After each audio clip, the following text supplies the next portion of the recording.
নমস্কার দর্শক বন্ধুরা, আমি প্রতিমা কুকিং উইথ প্রতিমা চ্যানেলে তোমাদের সবাইকে আবারও একবার আন্তরিকভাবে সুস্বাগতম। আশা করি বন্ধুরা তোমরা সবাই খুব ভালো আছো, সুস্থ আছো। আমিও তোমাদের মতো ভালো বন্ধু পেয়ে বেশ ভালো আছি। আজকে আমি তোমাদেরকে খুবই টেস্টি একটা রেসিপি শেয়ার করব, যার মূল উপকরণ আলু। আলু থাকলেই হবে, তার সাথে অল্প অল্প আর কয়েকটা জিনিস দিতে হবে। রেসিপিটা শুরু করার আগে যে সমস্ত বন্ধুরা আজকে প্রথম আমার এই ছোট্ট চ্যানেলে এসে আমার এই রেসিপিটা দেখছো, তোমরা আমার আরও রেসিপি দেখতে চাইলে চ্যানেলটাকে সাপোর্ট করে আমার বন্ধু হয়ে আমার পাশে থেকো। চলো তাহলে বন্ধুরা, এবার আমরা রেসিপিটা শুরু করি। দেখো, আমি এখানে দুটো মিডিয়াম সাইজের আলু নিয়েছি। আমার এই দুটো মিডিয়াম সাইজের আলু হলেই হয়ে যাবে, তোমরা তোমাদের প্রয়োজন মতো নিও। আলু দুটোকে আমি আগের থেকেই ছিলে রেখেছি, তার সাথে ধুয়েও নিয়েছিলাম।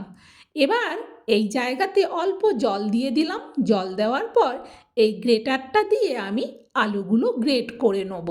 এই রেসিপিটার জন্যে আলুগুলো কিন্তু গ্রেট করে নিতে হবে কাঁচা অবস্থাতেই। সুন্দরভাবে আলুটাকে গ্রেড করে নেবো, আর এইভাবে জলের উপর রেখে গ্রেড করলে আলুর কালারটা বেশ সুন্দর থাকবে, একটুও লালচে হবে না। দেখো, দুটো আলু কিন্তু আমার ঝটপট গ্রেড করা হয়ে গেল। এবারে গ্রেটারটা আমি পরিষ্কার করে, দেখো আলুটা অনেকটাই হয়েছে, চলো এটা জল পাল্টিয়ে ধুয়ে নিয়ে আসি। দেখো, আলুটা আমি জল পাল্টে ধুয়ে নিয়েছি। এবার আমি ভালো করে চেপে চেপে একেবারে নিংড়ে নিংড়ে এর থেকে তুলে নিচ্ছি। তুলে একটা ছোট বাটিতে রাখছি, এতে করে কিন্তু মাপটা খুব ভালো বোঝা যাবে। দেখো, পুরো বাটিটা কিন্তু আমার ভর্তি হয়ে গেছে। এইভাবে আমার যতটা আলু লাগবে ততটা আমি নিলাম, তোমরা তোমাদের প্রয়োজন মতো নিও। গ্রেট করা হয়ে যাবার পর আলুটা এবার আমি গ্যাস জেলে দিয়ে কড়া বসিয়ে দিয়ে তাতে দিয়ে দিচ্ছি অল্প তেল। এবার এতে দিয়ে দিচ্ছি হাফ চামচ গোটা জিরে।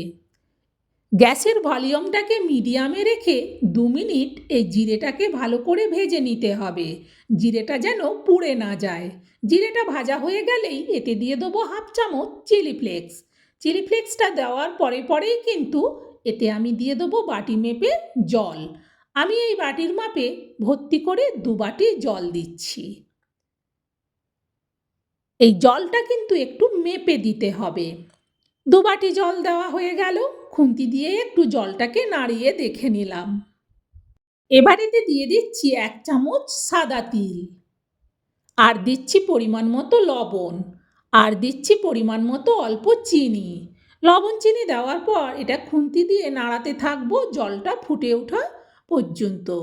দেখো, জলটা ফুটে উঠেছে। জলটা ফুটে ওঠার পর পুরো গ্রেট করা আলু দিয়ে দিলাম জলের মধ্যে।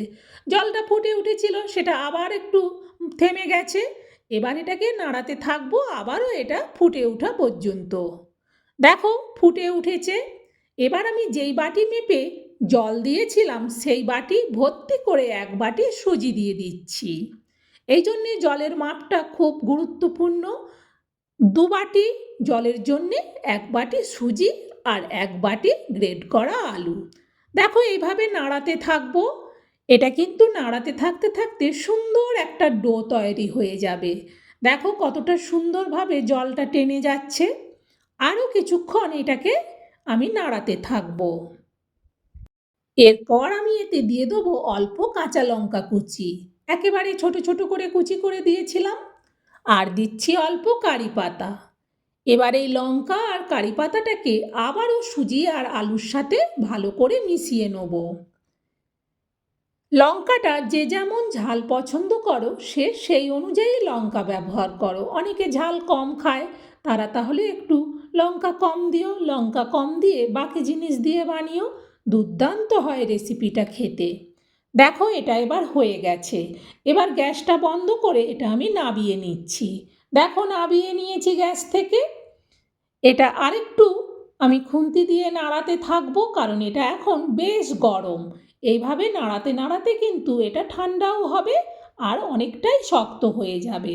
এতে দিয়ে দিচ্ছি 1 চামচ ভর্তি করে আমি চালের গুঁড়ি। 1 চামচ দিলাম, দেওয়ার পর ভালো করে আবার সুজিটার মধ্যে মিশিয়ে দেবো। প্রয়োজন বুঝে আবারও 1 চামচ দিতে হতে পারে, কিন্তু সেটা ভালো করে নেড়ে দেখে নেওয়ার পর।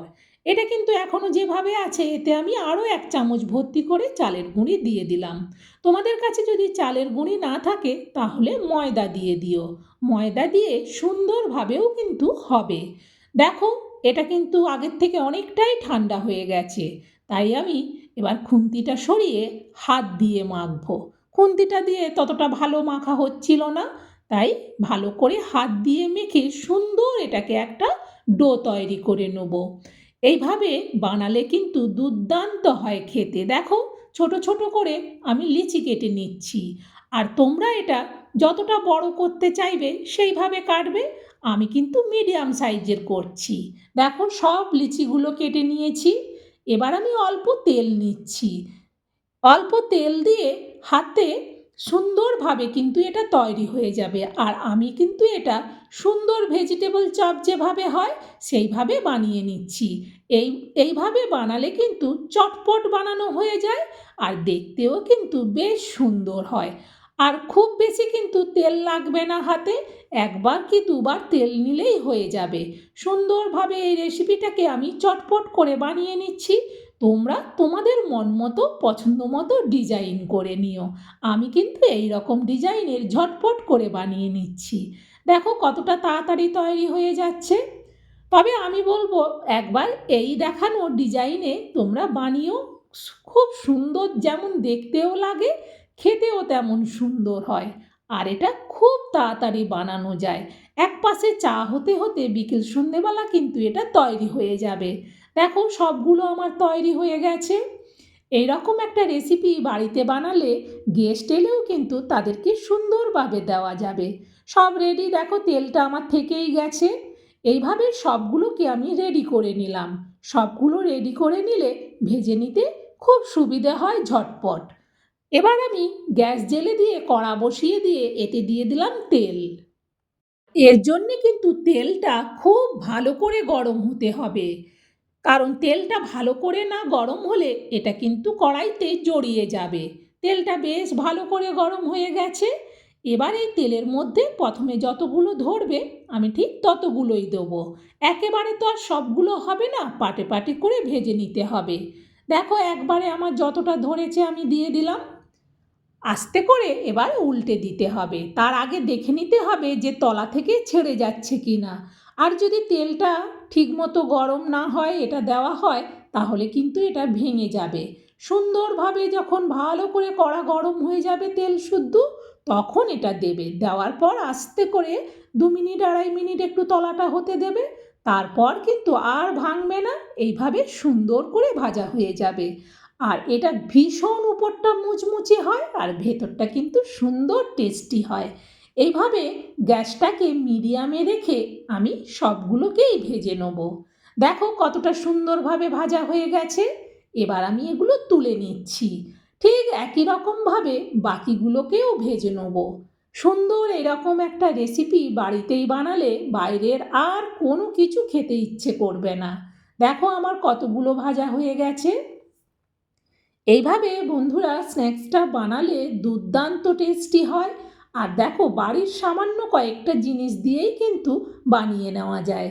বন্ধুরা, আমার এই আলু দিয়ে স্ন্যাক্সের রেসিপিটা তোমাদের কেমন লাগলো? এটা খাওয়ার জন্য দেখো আমি একটু শুধু সস দিলাম, আর কিচ্ছু লাগবে না। তোমাদের কেমন লাগলো সেটা অবশ্যই কমেন্টে জানিও। আর ভালো লাগলে কিন্তু লাইক দিতে ভুলো না। লাইক পেলে রেসিপি শেয়ার করার উৎসাহ অনেক বাড়ে। আর বন্ধুরা, এই সুন্দর রেসিপিটা তোমরাও শেয়ার করে দিও, যাতে বিকেল সন্ধেবেলা এইরকম মুচমুচে নাস্তা বাড়িতেই সবাই বানিয়ে নিতে পারে। বাড়িতে গেস্ট এলেও এইভাবে বানিয়ে দেবে, দেখবে আর চপ সিঙ্গারা কোনোটাই মুখে লাগবে না। আজকের মতো রেসিপি শেষ। তোমরা সবাই ভালো থেকো, সুস্থ থেকো, টাটা বন্ধু।